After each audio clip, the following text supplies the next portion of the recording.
Hello everyone, welcome back to another video. Today I will show you how to fix screen mirroring not working on Android. So you can just swipe down to find it. If you were not find it from here, so you can just open the main setting of phones. So when the settings are open, you will have to click to other wireless connections. So here is the option you will see.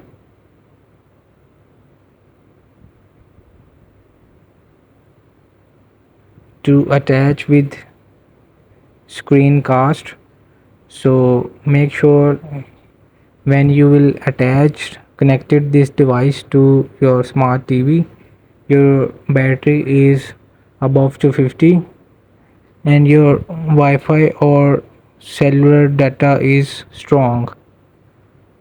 If your phone is about less than 20, so it cannot be connected to this screen mirroring. And once it's one more tip, you can just also connect the VPN. Sometimes it's fix bugs. So hope this video helped you. Please don't forget to like and subscribe and get notified for more videos.